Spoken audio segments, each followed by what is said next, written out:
Ini ang GMA Regional TV Early Edition.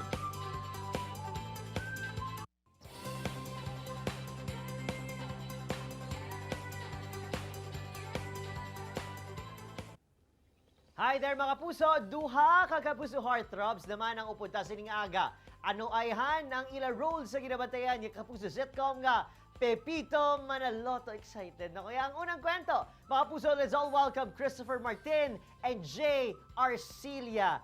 Hi Chris! Hi Jay! Good morning! And welcome back to GMA Regional TV Early Edition, may aga. Good morning! Ang dami ko naiintindihan doon, buti may subtitle sa baba.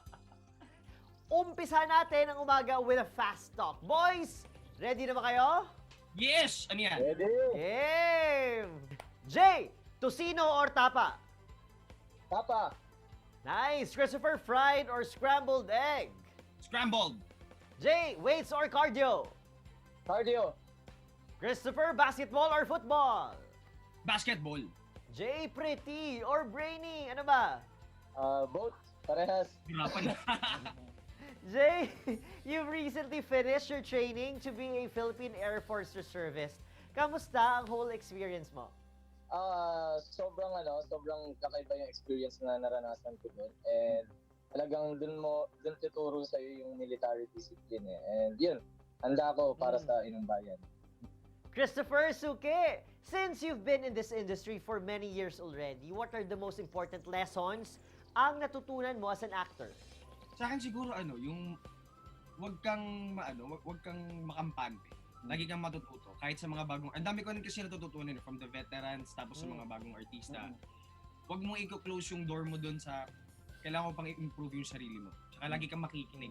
Importante yung nakikinig kasi it applies to work talaga eh. Kailangan nakikinig talaga kayo sa isa. Guys, this one I'm very pretty excited about. Pag-usapan natin ang Pepito Manoloto, ang unang kwento. Bale, prequel to, di ba? Anong role ang gagampanan mo dito, Jay? Ako dito si young Eric na sa present is si Mr. DJ Durano. Yan. Uli kami dito ni Kristoffer Martin. Yan. Abangan ng mga kapuso natin kung paano namin bulihin si Young Patrick. Ito naman, anong klaseng character naman ang ipapakita mo sa amin dito, Christopher? Yan, na-excite ako kasi dito, isa akong puno. Charot. Joke lang. Hindi, I'll be playing the role of Wendell. Ano naman, young Neil Ryan Sese naman. Na-excite ako kasi tagal ko nang gustong gumawa ng comedy talaga. Na-excite ako dun sa magiging flow ng character, sa flow ng story, kung paano namin gagawin ni Jay. Kasi si Jay, close kami ni Jay, nag-uusap naman din talaga kami. Pero this is the first time, hindi pa na first time natin to Jay magkatrabaho. Pero gamay na kasi namin yung isa't isa. Madali na siyang laruin. Yeah. Ako talagang inaral kong mabuti kung ano yung character ni Eric na pero gagampanan ko is young Eric. So, kailangan talaga madikit namin yung story and yung character namin. Kasi yung taon na to is 1980s eh. So, medyo challenging din talaga siya. Christopher, anong mga exciting scenes ang aming matutunghayan? At dapat abangan dito sa Pepito Manoloto ang unang kwento. Yun nga, yung setting niya kasi 80s eh. Doon ako na-excite sa setting talaga kasi fan ako ng mga 80s era eh. So doon ako parang mababaliktad ako talaga yung mga viewers talaga natin kasi nasanay sila sa present. So ibang era naman yung pupuntahan natin. Jay, ito naman, #pinaka.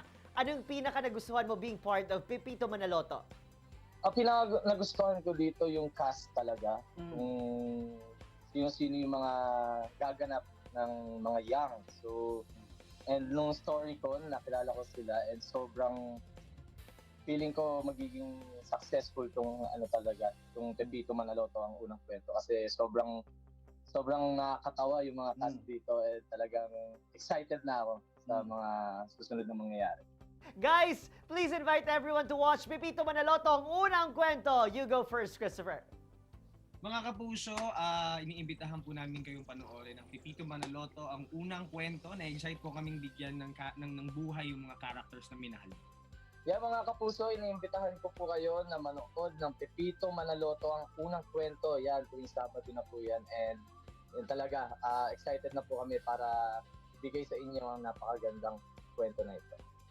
There you have it mga kapuso, ang duha ka Kapuso Heartthrobs, ikatatlo ko bale.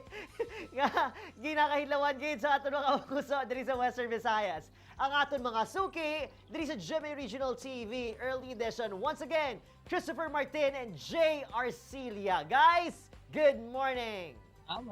Morning! Oh, TikTok na lang. Ini ang GMA Regional TV Early Edition.